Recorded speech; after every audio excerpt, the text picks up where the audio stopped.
Hey there, John Morris here, johnmorrisonline.com, and welcome to another episode of The John Morris Show.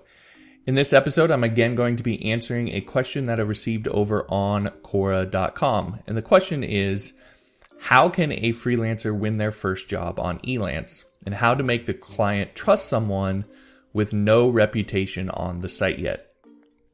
Now, before I dive into my answer to that question, I wanted to let you know that I have just released my Responsive Web Design 101 and my PHP and MySQL 101 courses over on BitTorrent and YouTube. So I've had a number of people asking me about those courses, so I just want to let you know that those are available there.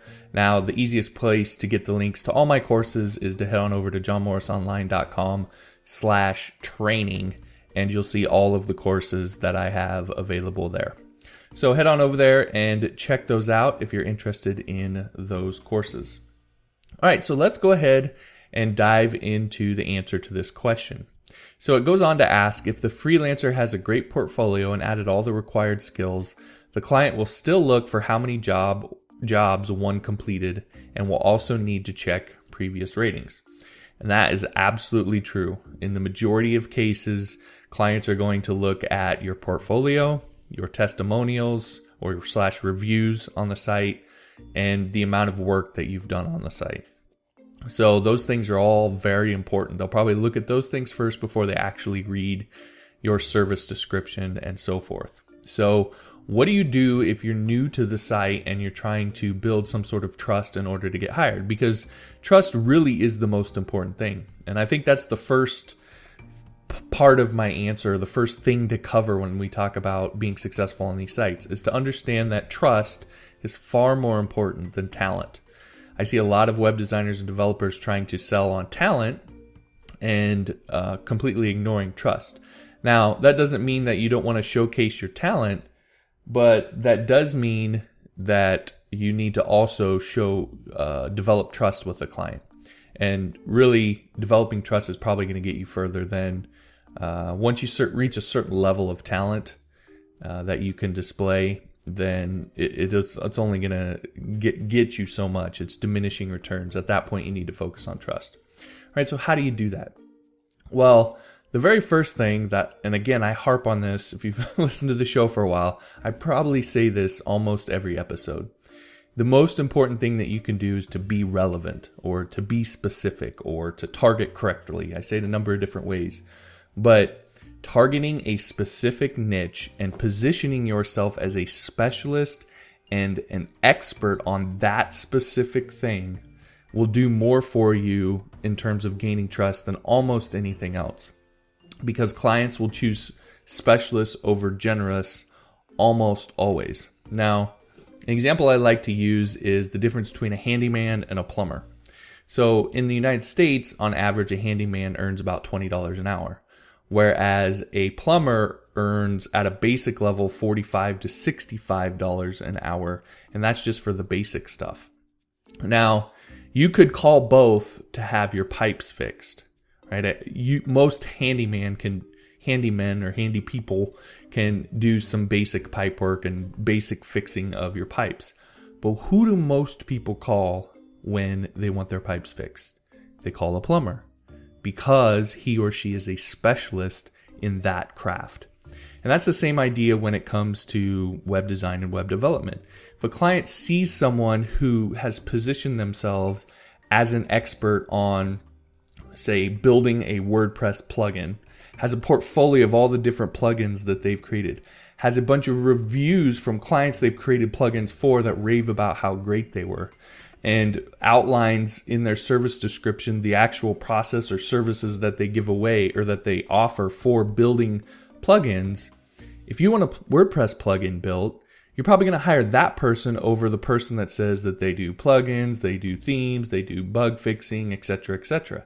You're almost always going to pick the specialist, even if they don't necessarily have as many portfolio items or as great of portfolio items or as great of reviews. You're still likely to pick them because they're a specialist. So again, being a specialist versus being a generalist is the first most important thing that you can do. Now again, to go deeper with that, how do you do that? Well, let's say ultimately that you want to work on WordPress jobs on Elance. You want to be able to take on a bunch of different WordPress jobs. Now, if you have no reviews, no jobs, none of that stuff on Elance, and you try to go right into that market, you're going to have problems because there's a lot of other people in that market that you're competing with who do have reviews, who do have 5-star ratings, who do have a lot of jobs that they've completed. So it's going to be difficult for you to compete against those people. So here's the big secret. Don't compete against them. You can't win. Okay, so don't play a game you can't win. Play a game you can win. So what's the game you can win? Well, maybe instead of saying you're a WordPress guru, you say that you are specifically a WordPress bug fixer.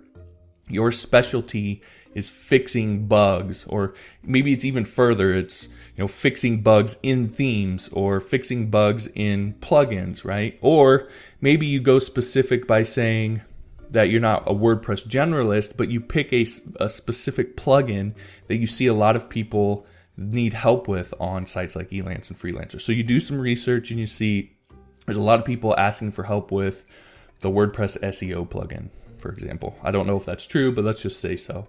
So you position yourself as an expert on the WordPress SEO plugin. That's going to allow you to get relevant work experience related to WordPress.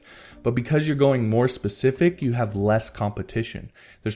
I would guess there's probably not too many people out there positioning them specifically as a WordPress SEO plugin expert, right? So you're going to have a lot less competition in that niche. Now, are you going to be able to stay in just that small niche long term and make all the money you want to make? No, but you can get jobs and you can build up your reviews, your 5-star ratings, your job history on Elance by going more specific. And once you've built those up to a point where you can compete on a bigger scale or in a bigger niche, then you can move up to that bigger niche and have more success. So you need to think it through and see how you can go more specific in order to win at first, and then leverage that experience and the reviews and the ratings and history that you get from that to then be able to compete in a larger niche and then a larger niche and so forth. Now, you never want to go too general because then you don't want to. I would never suggest going so far as just saying, I'm a web guy or I'm a web girl, right? I would never go quite that general because then you're going to get,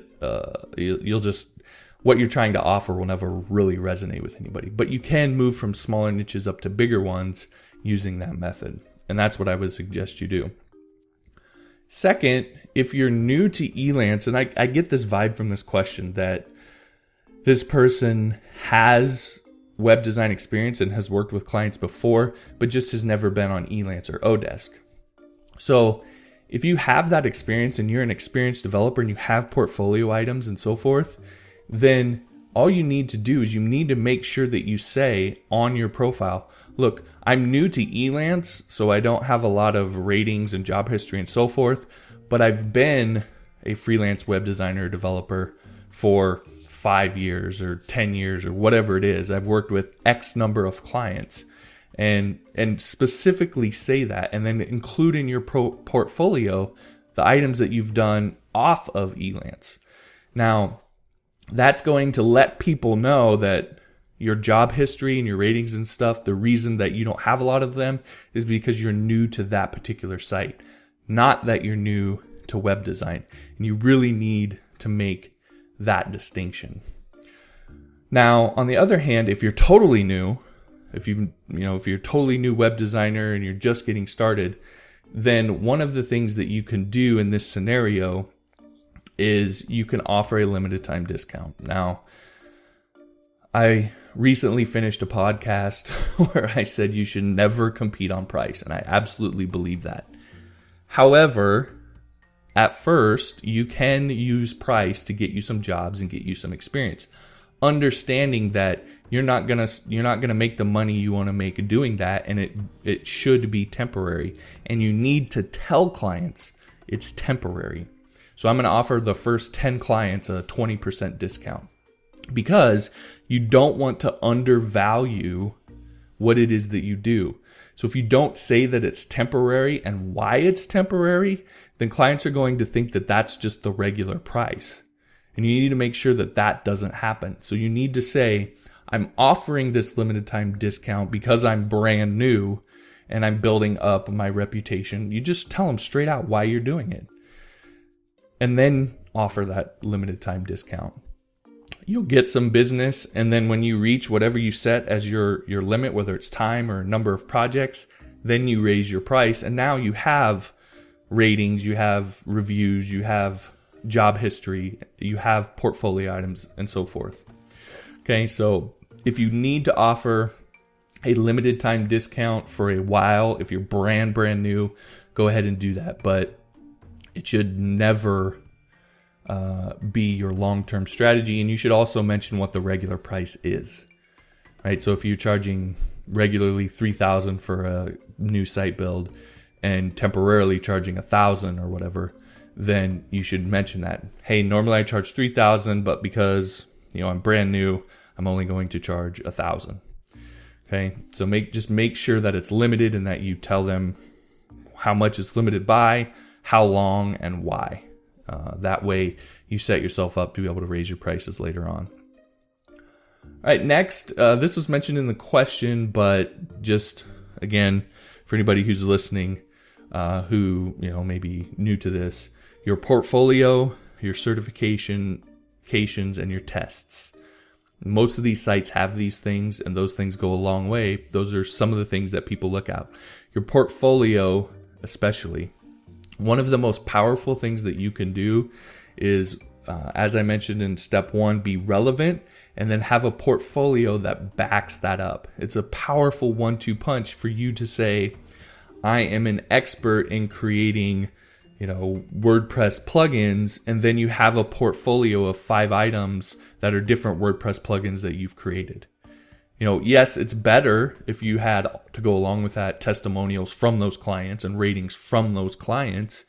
But if you're new to Elance and these projects happened before you got on Elance and they weren't Elance projects or freelancer projects or whatever, then having the portfolio items there is still powerful and something you should do.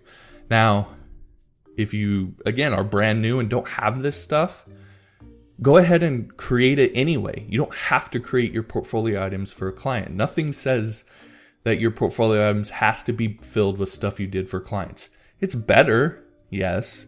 However, it doesn't have to be that way. So if you're saying that you're a plugin developer for WordPress, go build 5 plugins.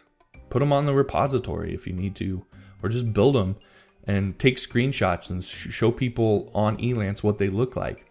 What you're doing in your portfolio is showcasing your talent. So that doesn't have to be stuff you did solely for clients. You won't have that if you've never done client work. So go out and just build some stuff for nobody and put those in your portfolio. That will do far more than probably anything else that you can do to help you get clients if you're brand new. 5th is a technique that I think is, I love this technique. I can't claim ownership to it. It comes from Ramit Sethi, who it's iwillteachyoutoberich.com and does some teaching on freelancing over there as well, more general beyond just web design and web development. But he calls it the briefcase technique. And so the briefcase technique is that if let's say you go on Elance and you see a job proposal that you want to bid on, and they've laid out exactly what they're after, instead of simply just writing a proposal and saying, here's what I'll do, go ahead and do some work on it. Okay, so for example, maybe it would involve creating some mock-ups of a website. Go ahead and create those mock-ups and show them what you would do, not just tell them, and show them that you've already put some work into it and that you're willing to go the extra mile. And then send that to them. That technique is incredibly powerful because probably nobody else is doing it. And it's going to just show them straight out what it is that you can do. Selling is all about demonstrating value. That's at the core of it. It's demonstrating your value, your skill set, your reputation, trust. It's all about demonstrating value. So if you can give them something physical or digital in this sense that demonstrates directly the value that you have to offer and shows them exactly what you would do, it makes the decision easy. Now, if they don't like what you make, then they'll probably won't hire you. I mean, that's the way it goes. But if they do like what you make, then they'll probably immediately hire you and not even consider anybody else who hasn't done that same thing. So now that can be difficult to do, but if you're new and you're trying to build up some momentum, and you don't have the ratings, you don't have the reviews, you don't have the job history, you're going to have to do something else. You're going to have to put in some extra work somewhere. That's a great place to do it. And then as you build up your job history and your reputation, you may not have to do that as much. Now, you may still want to make sure that the projects you bid on, you win, but you may be able to get away with not doing that after you've built up some of the history. All right, the last method that you can use then is to create content. And I call this cheating. It's not really cheating, but in terms of the inside of Elance, the inside baseball of the competition there, what you're really doing is bringing in stuff from the outside. So you're actually getting clients to outside of, say, Elance or oDesk to hire you, and then you make them hire you through Elance so that you build up your reputation and your job history and so forth on those sites. So create a YouTube video where you walk through the common pitfalls of building a WordPress plugin, or the five steps to building a WordPress plugin, or the best practices of building a WordPress plugin, or whatever it is for the niche that you happen to be in. Create content that will attract the type of people who are likely to hire you. Okay. Now, you might be thinking, well, that's going to attract developers. Yes, but it also attracts where a lot of your clients are going to come from, and that's DIYers, online business owners who are trying to do it themselves. And so they will be searching for your content as well. They'll find it, they'll see your content, and they'll see, wow, this guy's really good, or this girl's really good at doing this.